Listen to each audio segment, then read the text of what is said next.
안녕하세요. 오늘은 가족의 배신, 그리고 사랑과 거짓 사이에서 선택해야 했던 한 여성의 가슴 아픈 이야기를 들려드리겠습니다. 이 이야기는 단순한 비극이 아니라 끝까지 자신을 지켜낸 한 여성의 감동적인 여정입니다. 끝까지 함께 해주세요. 안녕하세요. 30대 평범한 여자입니다. 저에겐 심장이 덜컥 주저앉는 충격적이고도 공포스러운 사연이 하나 있어요. 다들 혀를 내두르며 소름이 돋을 거라고 예상이 되는데요. 앞서 말한 것처럼 쇼킹하지만 안타깝고 가슴 아픈 감정도 드실 테니 여러 감정을 느끼시면서 제 사연 들어 주시길 바랍니다. 저는 나이 30살의 남편과 결혼했습니다. 연애를 5년 정도 하고 아주 자연스럽게 부부가 됐죠. 물론 사랑하는 마음이 크기도 했지만 우정과 의리로 서로의 곁을 돌봐주는 날이 더 많았답니다.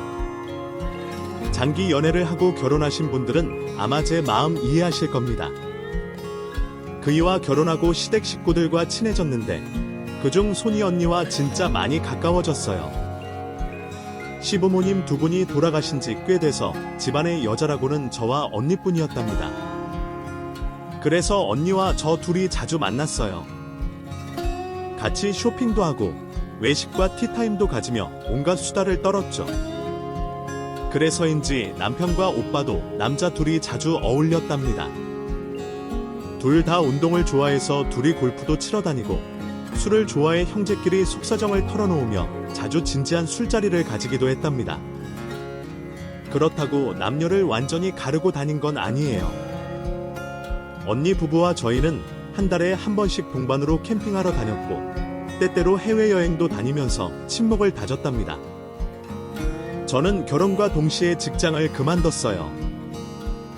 남편이 사업가인데 아무래도 자기는 내조가 필요하고 집에 들어오면 항상 제가 있으면 좋겠다고 설득해서 주부로 살기로 했죠. 언니 역시 주부이긴 했는데 돈이 많은 부자 주부였어요. 태어나길 금수저로 태어나서 잘 살았다고 해요. 언니 아버지가 사업체를 여러 개 하셔서 갖고 싶은 건 다 가지면서 살았다네요. 그리고 몇 년 전 돌아가신 아버지한테 큰 상가를 물려받아 일을 하지 않아도 먹고 사는데 아무런 지장이 없었답니다. 매달 통장에 찍히는 임대료만 해도 억소리가 날 만큼 가치 있는 상가의 주인이었죠. 그래서 언니가 저에게 많은 것을 베풀었어요. 쇼핑하면 꼭 제 것까지 사주셨고 제 친정 부모님 생신에 돈 봉투를 주며 축하해주기도 했답니다.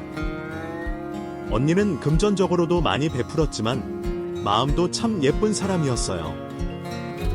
항상 친절하고 배려가 몸에 배어있는 데다가 제 이야기를 항상 귀 기울여주고 조언과 격려를 많이 해줬답니다. 이런 언니에게도 근심이 하나 있었어요. 어릴 적 부모님이 이혼하시고 아버지 손에서 자랐는데 엄마를 20년 가까이 만나지 못했다고 하더라고요. 그리고 언니 아버지는 제가 결혼하기 전에 돌아가셨답니다. 언니는 어느 날 저에게 떨리는 일이 생겼다며 부탁 하나를 해도 되겠냐고 하더라고요. 민서야, 나 이번 주 일요일에 엄마 만나기로 했어.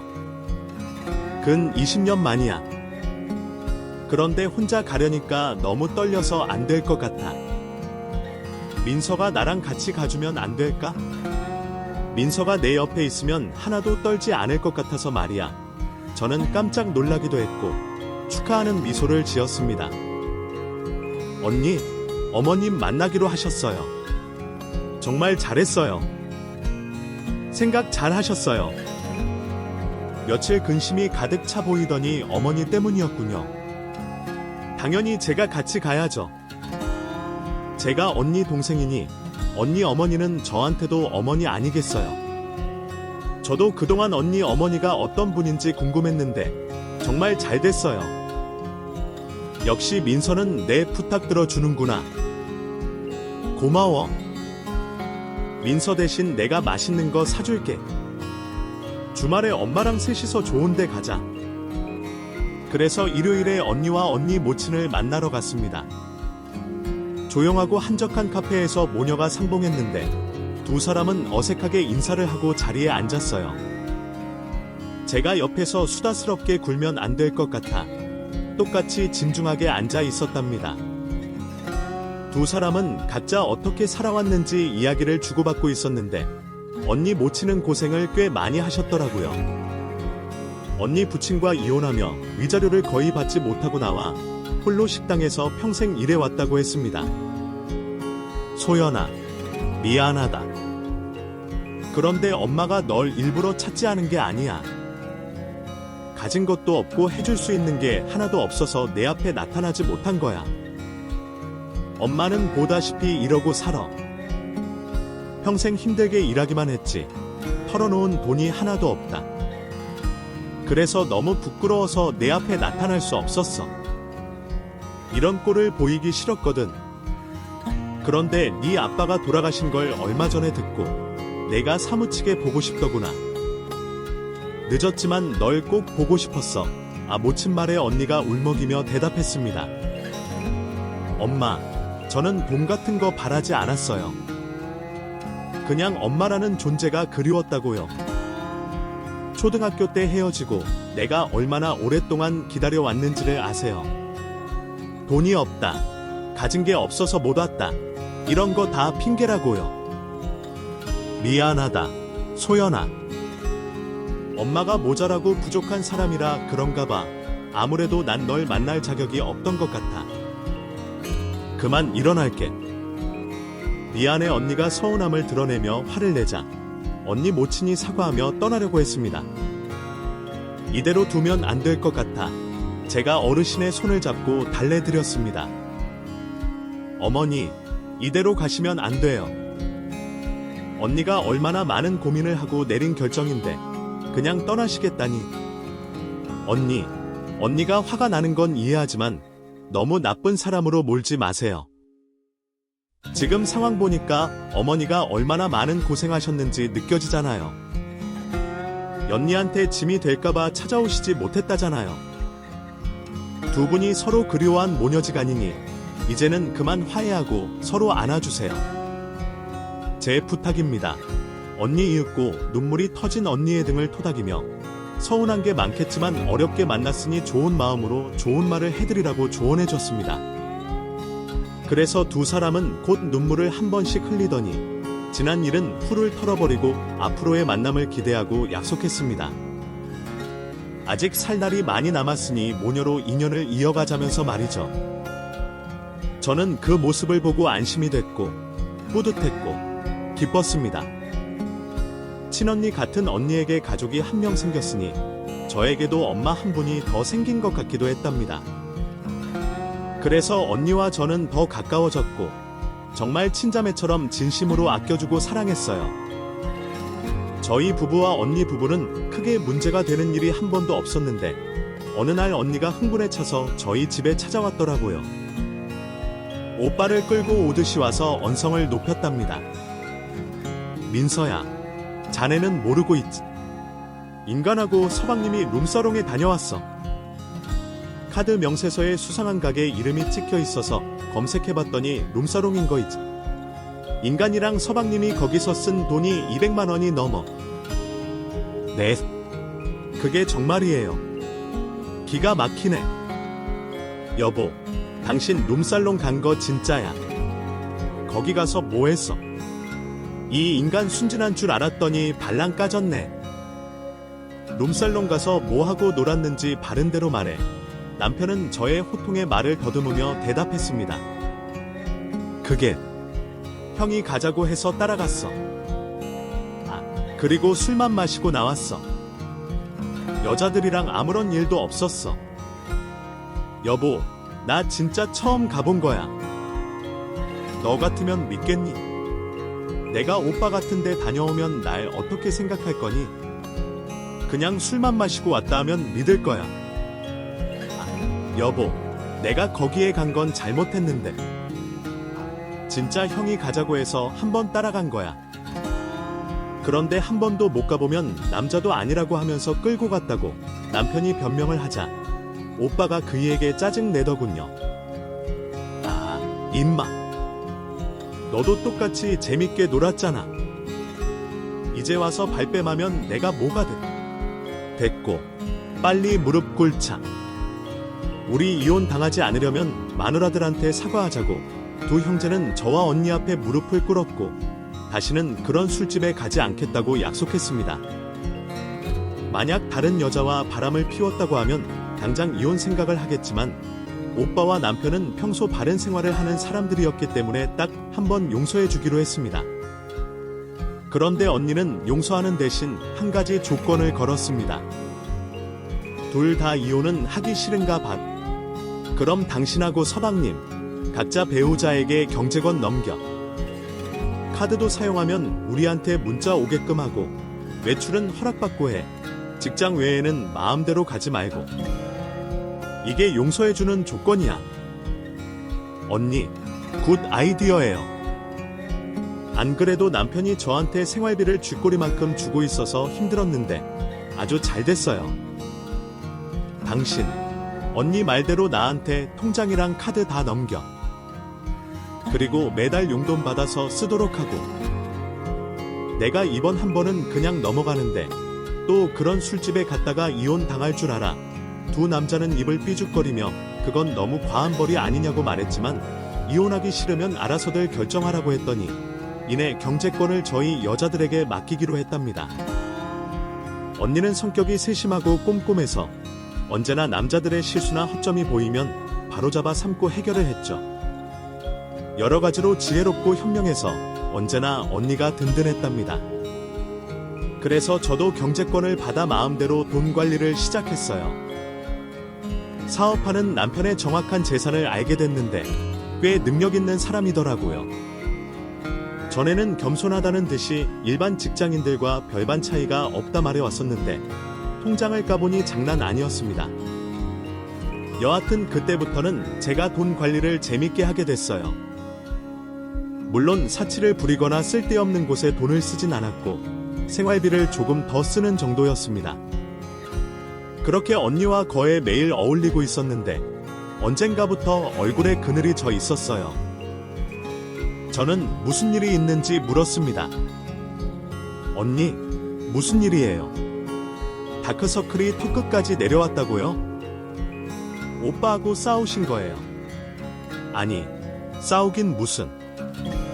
그냥 요즘 잠을 못 자서 그래. 불면증이 있어서 며칠 거에 못 잤네? 언니, 왜 잠을 못 주무세요? 무슨 걱정이라도 있는 거예요? 혹시 어머니하고 사이가 틀어졌어요? 아니, 엄마랑은 일주일에 한 번씩 통화하고 가끔 만나고 있어. 우리 모녀 꽤 친해졌다고. 그런 무슨 고민이 있길래 잠을 못 주무셔서 낯빛이 이렇게 어두운 거예요. 저한테는 털어놓으셔도 돼요. 언니, 자꾸 이러시면 저 삐칩니다. 그러자 언니는 피식 웃으면서 아무런 일도 없다고 대답했습니다. 자기가 일이 뭐가 있겠냐며 그냥 계절이 바뀌어서 잠을 못 자는 것 같다고 하더라고요. 하지만 제 느낌에는 오빠와 무슨 일이 있는 것 같았습니다. 자꾸 핸드폰을 보며 한숨을 내쉬는데 문자 온 사람이 누군지 슬쩍 봤더니 오빠더라고요. 내용까지는 보지 못했지만 두 사람이 무슨 이유에서인지 심한 갈등을 겪고 있는 것 같았습니다. 그날은 언니가 아무 말도 하고 싶지 않아 하는 것 같아 깊게 물어보질 못하고 집으로 돌아왔어요. 그리고 그날 이후로 언니가 저를 만나러 나오지 않았습니다. 오빠와 갈등이 있는 게 아니라 저한테 뭔가 쌓인 건가 싶어 서운한 게 있는지 물어봤더니 그런 건 전혀 없다고 하긴 했는데 뭔가 찝찝하더라고요. 매번 먼저 저를 찾아와서 수다 삼매경에 빠뜨린 장본인이 갑자기 어두컴컴한 사람이 돼서 안쓰럽기도 하고 섭섭하기도 했답니다. 그런데 며칠 뒤 언니의 충격적인 소식을 듣게 됐어요. 오빠가 부들부들 떨리는 목소리로 병원으로 오라고 말하더라고요. 제 아내가 사고가 났나 봐요. 저도 연락받고 이제 출발하는 길이에요. 민석 씨한테 먼저 알려야 할 것 같아서 연락했어요. 네. 뭐라고요? 언니가 사고를 당해요? 어디서 무슨 사고가 났는데요? 아파트 계단에서 굴렀나 봐요. 아파트 주민이 쓰러진 아내 보고 119에 신고했나 봐요. 자세한 건 저도 모르니까 일단 병원으로 좀 와주세요. 알았어요. 지금 바로 출발할게요. 저는 떨리는 손으로 택시를 잡아 세웠고 언니가 입원에 따른 병원으로 향했습니다. 이윽고 오빠를 찾았는데 언니가 수술실에 들어갔다고 하더군요. 민서씨, 집사람이 머리를 크게 다쳤나 봐요. 그래서 병원에서 급하게 수술 들어갔답니다. 집사람은 잘못되면 어떡하죠? 가슴이 터져버릴 것만 같아요. 오빠, 흥분 가라앉히세요. 일단 의사한테 들은 대로 말씀 좀 해보세요. 머리를 얼마나 다친 거죠?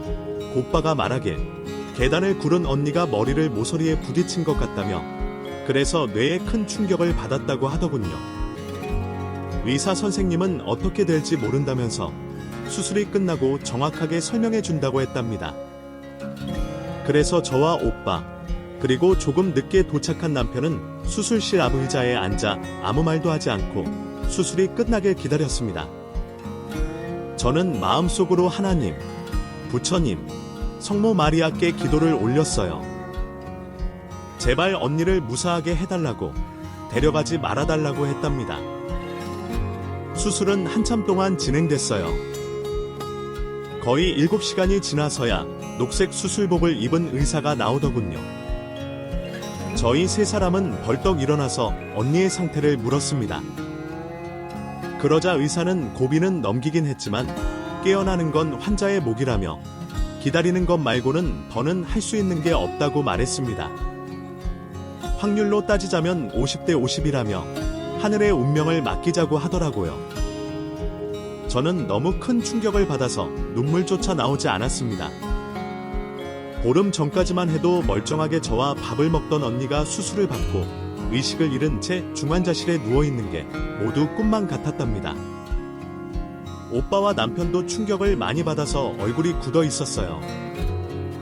밤을 쥐새우며 기다려봤지만 언니는 계속 눈을 뜨지 않고 고집을 부리고 있었습니다. 며칠 뒤에 중환자실에서 일반 1인실로 옮겨졌는데 상태가 호전돼서가 아니라 치료할 게 남아있지 않았기 때문이었어요. 산소호흡기에 겨우 숨을 붙이고 있을 뿐 식물인간과 다를 게 없었죠. 의사 선생님은 최선을 다해봤지만 뇌를 심하게 다쳐서 어쩔 수 없게 됐다고 말했답니다. 하지만 저는 식물인간이 된 것을 믿지 않고 받아들이지 않았습니다. 그건 저뿐만 아니라 오빠와 남편도 마찬가지였어요. 한 달 동안 언니는 아무런 움직임도 없었어요.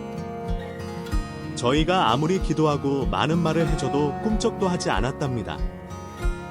특히 그동안 언니와 부부로 지내면서 무뚝뚝하고 조금 냉랭하게 대하던 오빠는 한시도 병실에서 떠나지 않았어요. 언니의 손과 발을 닦아주고 주물러주며 계속해서 말을 걸었죠.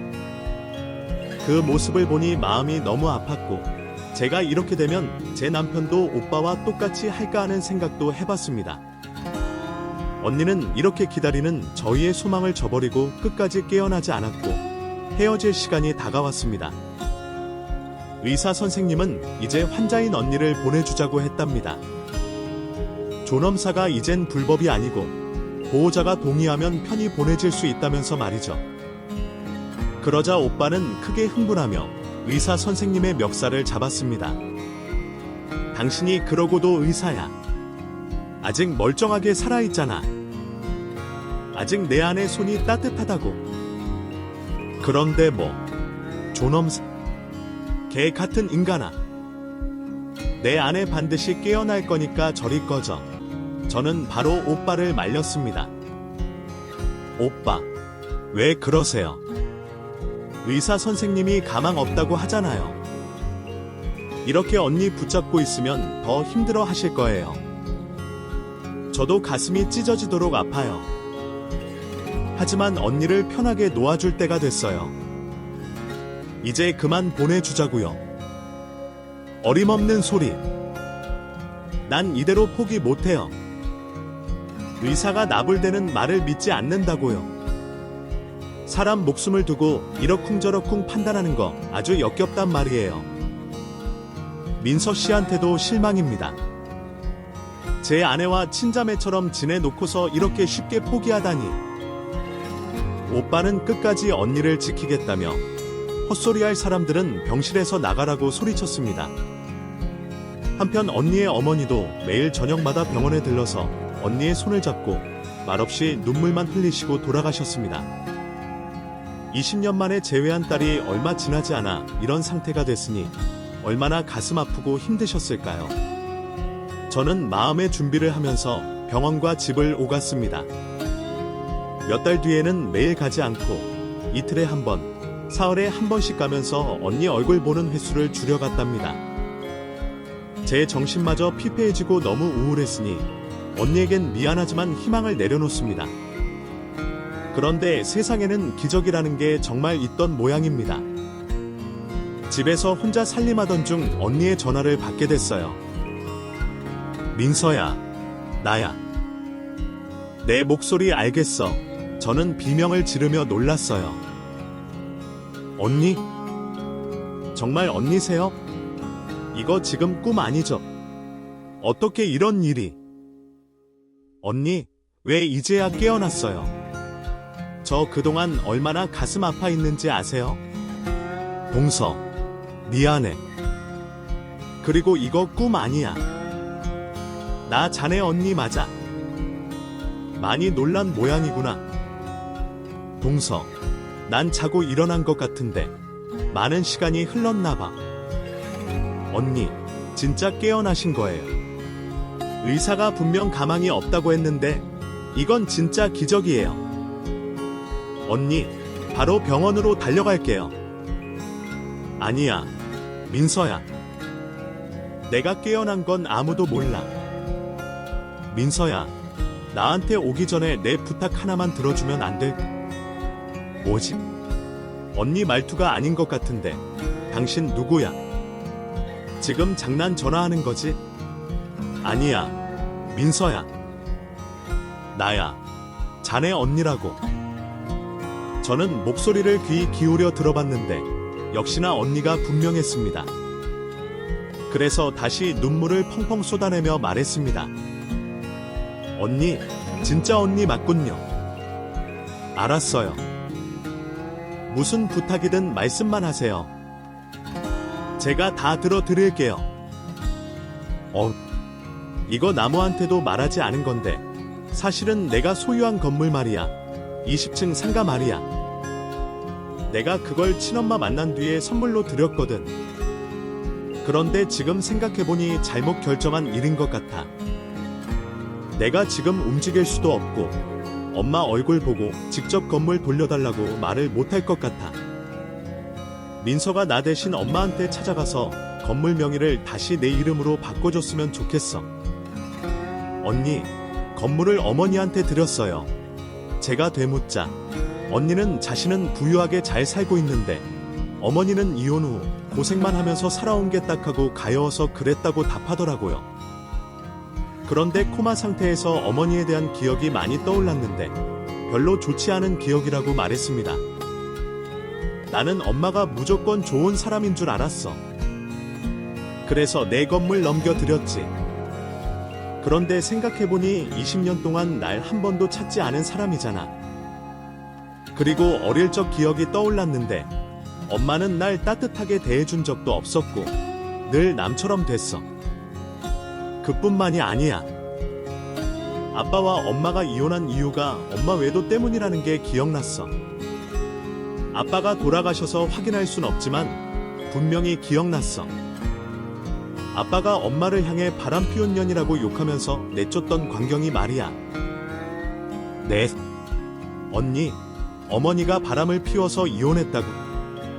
겉으로 봐서는 전혀 그런 분 같지 않던데. 언니 기억이 왜곡된 건 아닐까요? 아니야. 내 기억이 맞아. 분명한 진실이라고. 민서야, 난 그런 사람한테 아빠가 남겨주신 재산을 엄마한테 줄 수 없어. 내가 깨어나긴 했지만 언제 다시 의식이 이를지 몰라서 민서한테 바로 이야기하는 거야. 내 부탁 들어줄 거지? 조금 의아한 이야기였지만 언니의 말을 믿고 대답했습니다. 네, 언니, 알겠어요. 어떤 마음인지 짐작이 돼요? 언니, 제가 다 알아서 할 테니까 언니는 정신 놓지 마세요. 응, 최선을 다해 볼게. 그리고 민서야, 내가 깨어난 건 비밀로 했지. 엄마한테는 내가 사고 나기 전에 민서한테 건물 다시 받아와야겠다 말한 적이 있다고 하면 아마 돌려주겠지. 최소한 양심 있는 사람이라면 말이야. 그리고 내 남편과 서방님한테도 비밀로 해줘. 내가 깨어난 건 직접 서프라이즈 해줄 거야. 알았지? 저는 알겠다고 대답하고 남편과 오빠께 잠시 비밀로 하기로 했답니다. 여하튼 이런 기적이 일어나 너무 기뻤습니다. 친언니 같은 언니가 살아서 돌아왔으니 더할 나위 없었죠. 그래서 저는 언니의 말대로 먼저 언니의 집에 찾아갔습니다. 오빠가 병원에 있어서 비밀번호를 전달받아서 혼자 들어갔죠. 그리고 언니 서재의 서랍에서 도장과 서류들을 챙겨 언니의 어머니를 찾아갔습니다. 일주일에 서너 번씩 병원에서 마주치긴 했었는데 밖에서 만나려니 많이 불편하더라고요. 아무래도 어려운 이야기를 꺼내야 할 것 같아서 그랬던 것 같습니다. 어머니, 그동안 잘 지내셨어요? 제가 갑자기 연락드려서 놀라셨죠? 아니에요. 내 딸이 민서를 친동생처럼 생각하고 있다는 걸 들었어요. 그럼 나한테도 딸인 셈인데 왜 놀라겠어요? 오히려 이렇게 찾아와 주니 감사할 따름입니다. 밥은 먹었어요? 내가 다른 건 몰라도 된장찌개는 아주 잘 끓입니다. 네. 그럼 식사부터 하고 말씀 나누시죠. 바로 건물에 대해 말하려고 했는데 입이 떨어지지 않았습니다. 그래서 일단 언니 어머니가 차려준 밥을 먹고 이런저런 가벼운 이야기를 먼저 꺼냈어요. 그러다 준비한 소리를 꺼내며 말했습니다. 어머니, 저희 연니한테 건물 받으신 걸로 알고 있어요. 실은 언니가 사고 나기 전에 어머니한테 그 건물 돌려받아야겠다고 말씀하신 적이 있어요. 아무래도 어머니가 그 건물을 다시 언니 명의로 넘겨주셨으면 해요. 네. 내 딸이 그렇게 말한 적이 있어요? 하긴, 내가 그 건물 받을 자격이 있을 리가 없죠. 사실 난 그 건물 받지 않으려고 연신 거절했어요. 그런데 딸아이가 자기 소원이라고 해서 억지로 받았습니다. 그런데 딸아이도 자기가 잘못 선택한 걸 알았던 거겠죠? 건물명에 따라야 앞으로 바꿀게요. 죄송해요, 어머님. 언니 뜻대로 해드리는 게 옳은 일 같았어요. 그럼 같이 부동산으로 가실까요? 제가 언니 도장이랑 서류들 다 준비해왔어요. 잘했어요. 같이 나갑시다. 그래서 저희 두 사람은 언니의 상가에 있는 부동산에 들어갔는데 아무래도 바로 명의 이전을 하는 게 좀 그렇더라고요. 언니 어머니께 죄송하지만 잠시 병원에 다녀오겠다며 조금만 기다려 달라고 했습니다. 언니가 깨어난 걸 확인하고 내려올 생각이었죠. 이윽고 병실 문을 열고 들어가자 아무도 없고 언니 혼자 잠들어 있었습니다. 기적이 일어난 걸 아무도 모르고 있는 것 같아 호들갑을 떨지 않고 조용히 언니 옆으로 가서 귓속말을 속삭였습니다. 언니, 일어나세요. 이제 그만 눈 뜨세요. 저 왔어요. 하지만 언니는 미동도 없었습니다. 몇 시간 전에 깨어나 저에게 전화를 건 사람이 맞나 싶을 정도였죠. 그런데 언니 핸드폰이 머리맡에 있는 걸 봐서는 진짜 깨어난 게 맞구나 하고 의심을 거뒀습니다. 잠시 후 병실 문이 열리며 누군가가 들어오길래 고개를 돌려봤더니 오빠가 들어오고 있었답니다. 오빠는 입꼬리가 웃고 있었는데 제 몸에 소름이 돋더군요. 그 순간 뭔가 이상하다 싶어서 바로 고개를 돌려 언니를 내려다봤습니다. 민서씨, 언제 왔어요? 아이고, 제 아내는 아직도 깨어날 생각이 없나 봐요. 오빠, 오셨어요. 많이 피곤하시겠어요? 집에 들어가서 좀 쉬세요. 여긴 제가 있을게요. 아닙니다. 제가 있을 곳은 안에 곁이 유일하죠. 오빠는 제 앞으로 걸어와서 진한 향수 냄새를 풍겼습니다. 지금 상황에 향수를 뿌린 게 너무나도 이상하다는 생각이 들었죠. 비웃는 듯이 웃던 입꼬리와 향수, 그리고 단정하게 정리된 머리카락. 수상한 것들이 한꺼번에 모였답니다. 이에 저는 멋쩍은 웃음을 지으며 오빠에게 궁금한 게 있다며 질문했습니다. 오빠, 언니가 다치기 전에 두 분이 다툰 적 있으시죠? 갑자기 기억이 떠올라서요. 네. 아이, 집사람이 그런 말을 한 적이 있어요. 생각났다. 아예, 뭐 크게 싸운 건 아니고 작은 일로 좀 다퉜죠. 집사람이 제 카드 내역서 보고 괜히 오해를 했더라고요. 이 사람 성격 아시죠? 저한테 막소리 고래고래 질러서 제가 홧김에 집을 나왔죠. 그런데 다음날 오해를 풀고 잘 해결했습니다. 저랑 집사람은 바늘과 실 같은 사람이에요. 제가 표현을 자주 못하긴 했지만 이 세상 누구보다 아내를 사랑했다고요. 제가 병원에 계속 있는 걸 보면 모르시겠어요. 오빠의 말은 믿기지 않았어요. 언니가 그런 사소한 일로 기운 빠질 사람이 아니었으니까요. 분명 뭔가가 있다는 걸 온몸으로 느낄 수 있었답니다. 그리고 오빠가 병실을 들어올 때 입술이 웃고 있던 게 자꾸 생각나서 불쾌했어요. 빨리 이곳에서 벗어나야겠다는 생각뿐이었습니다. 저는 먼저 일어날게요. 약속이 있는 걸 깜빡했네요.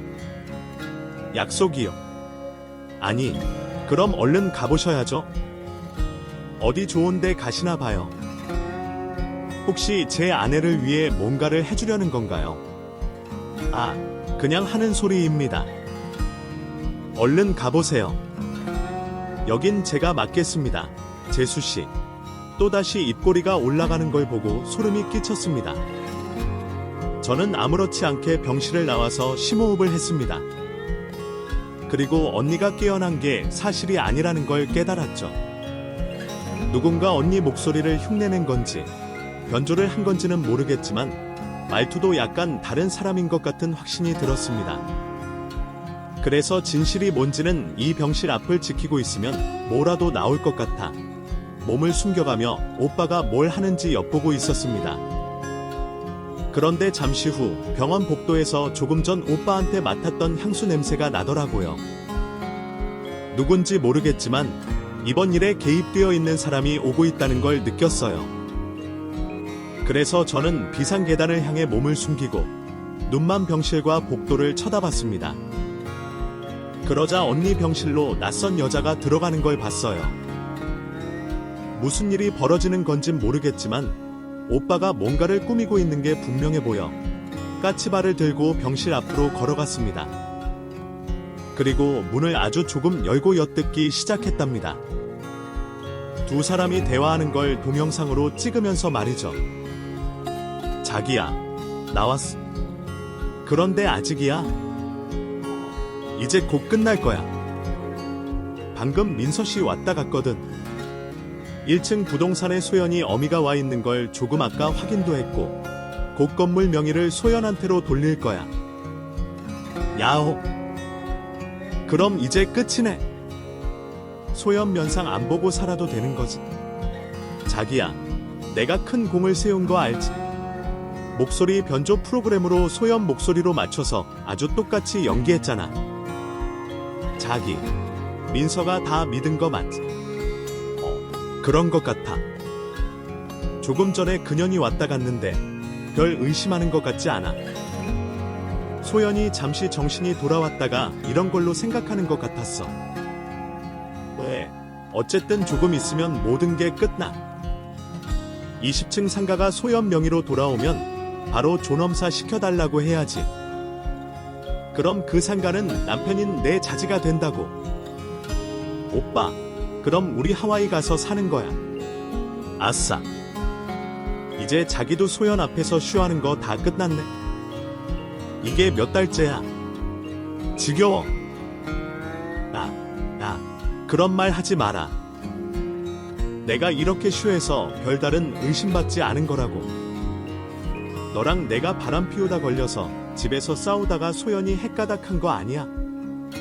그걸 덮으려고 아파트 계단에 굴러버린 거고, 내가 그때 회사에 있다고 알리바이를 꾸며서 그냥 넘어간 게 신의 한 수였어. 내 직원들이 입을 맞춰주지 않았으면 경찰한테 의심받을 뻔했다니까. 어쨌든 이제 다 끝났어. 지금쯤 1층 부동산에서 민서가 명예 변경하고 있을 거야. 이제 끝이라고. 웃음. 저는 소스라치게 놀라고 말았습니다. 오빠가 뭔가를 꾸미고 있는 건 눈치챘지만 언니가 지금 식물인간이 된 것이 그의 짓이라는 것에 끔찍하고 역겨웠습니다. 손이 사시나무처럼 바들바들 떨리지만 억지로 참아가며 동영상을 모두 찍었어요. 그리고 조용히 병원 밖을 나가서 1층 부동산에 있는 언니 어머니를 불러냈습니다. 어머니, 큰일 났어요. 저랑 경찰서에 가요.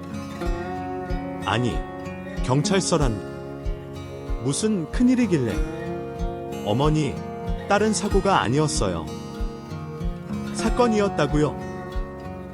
가면서 말씀드릴 테니까 어서요. 저는 언니 어머니와 택시를 타고 경찰서로 향했습니다. 그리고 제 언니 사고 현장을 조사했던 형사를 찾았어요. 그는 저를 한 번에 알아봤고 아직 언니가 깨어나지 않았냐는 질문을 했습니다. 형사님, 제가 가져온 걸 좀 봐주세요. 제 언니는 사고가 아니라 사건이에요. 일단 이것부터 들어보세요. 제 핸드폰은 모든 통화가 녹음되도록 설정이 돼 있었습니다. 그래서 언니의 목소리가 녹음된 걸 형사와 언니 어머니가 같이 들었어요. 식물인간이 갑자기 기적처럼 깨어나 재산 이야기를 하는 걸 들려주고 바로 병실에서 오빠와 상간녀의 대화 영상을 틀어줬습니다. 그러자 형사와 어머니는 헉소리를 내며 놀랐고 머리를 쥐어뜯었답니다. 형사는 영상을 몇 번이나 보더니 고개를 흔들었습니다. 이 자식이 다 꾸며낸 거였군요. 그런데 당장 체포할 순 있지만 물증이 없어서 풀려날 수 있어요.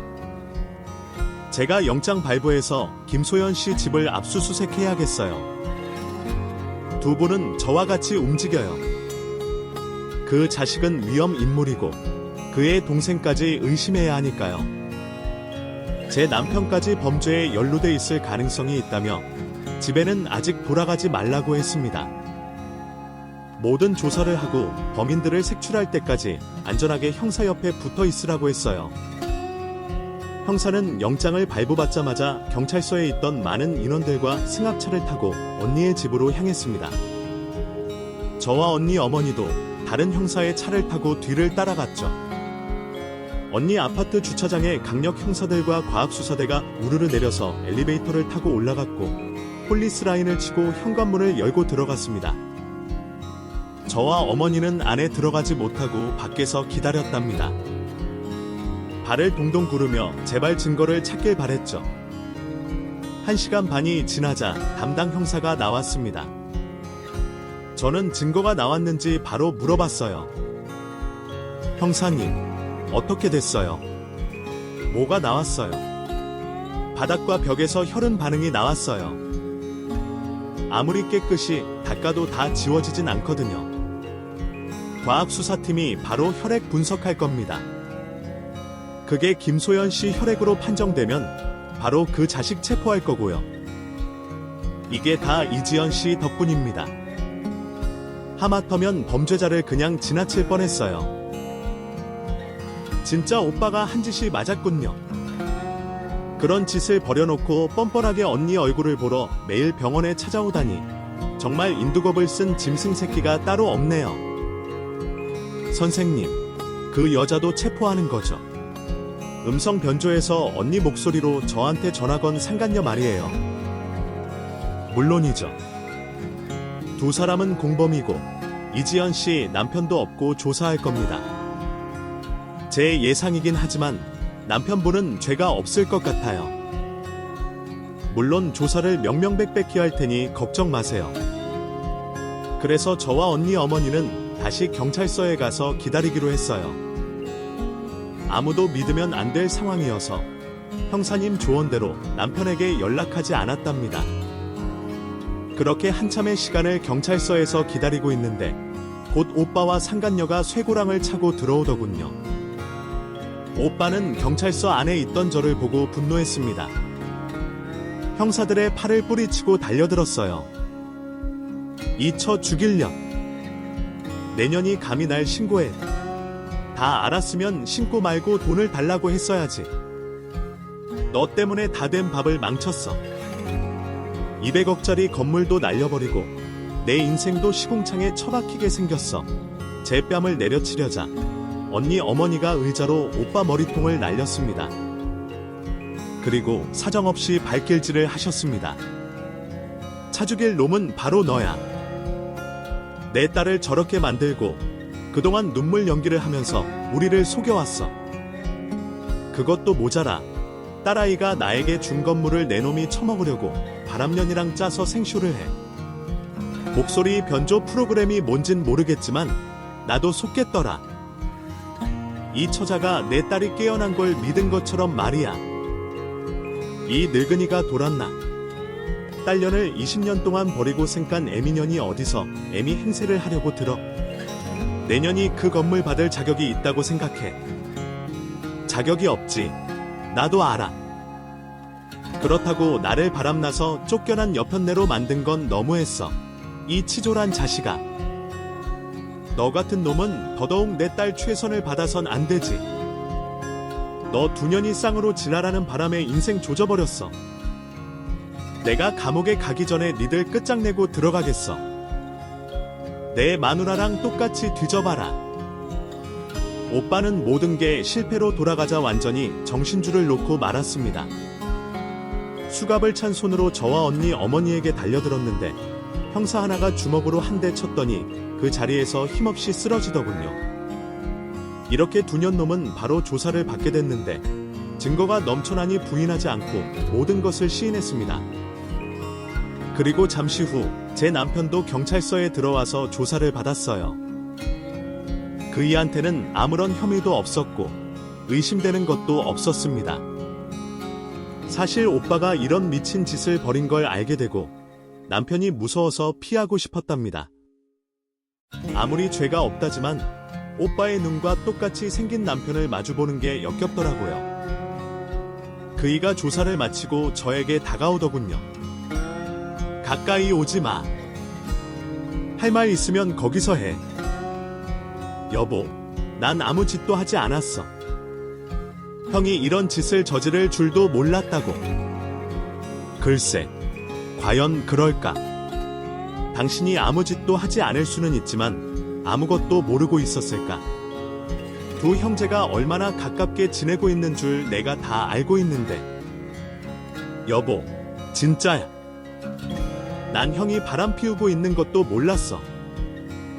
언니랑 싸워서 이런 일이 일어난 것도 지금 알았다고. 나도 지금 충격이 커서 머리가 터질 것 같아. 그런데 당신까지 날 이상한 놈 취급하면 어떻게 해? 이리 와. 나랑 같이 집으로 가자. 아니, 당신 혼자 가. 난 지금 쇼크 상태야. 너무 놀라서 아무도 믿지 못해. 당신이 날 언니처럼 해칠까봐 겁난다고. 여보, 내가 그럴 사람이야. 내가 어떤 사람인지는 당신이 더 잘 알잖아. 나, 개미 한 마리 못 죽이는 소심한 놈이잖아. 제발 흥분 좀 가라앉히고 이리 와. 그이가 저에게 손을 내밀며 자꾸 오라고 설득하자 언니 어머니가 나섰습니다. 이봐요. 그냥 돌아가요. 혼자 가란 말이야. 지연 씨가 많이 놀란 거 안 보여. 당분간 내가 데리고 있을 테니까 그런 줄 알고 돌아가. 아니, 사돈어른, 저한테 왜 그러세요? 전 진짜 아무런 잘못하지 않았다고요. 제가 언니를 얼마나 좋아하고 존경한 줄 아세요? 어쨌든 전 아내 데리고 가야겠습니다. 집에 가서 안정 취해야 한다고요. 남편이 한 걸음 더 다가오자 언니 어머니가 귀싸대기를 올려쳤습니다. 그만 가래도. 지연 씨는 내가 돌볼 거야. 내 딸과 친자매와 다름없었으니 지연 씨도 내 딸이야. 아, 진짜 사돈어른 그러는 거 아닙니다. 아무리 내 형이 미친 짓 했어도 난 억울해요. 그리고 당시엔 나중에 후회할 거야. 그이는 뺨 한 대를 맞고는 짜증을 내고 떠났습니다.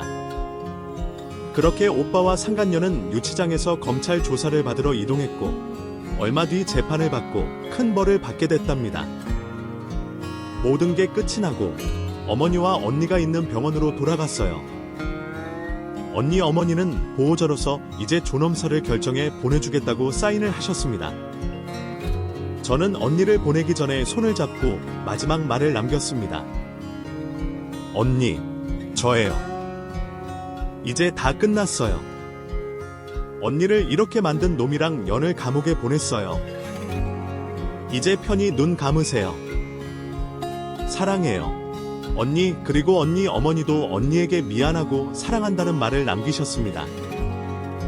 이윽고 의사 선생님이 산소호흡기를 떼자 언니는 세상을 금세 떠나버렸어요.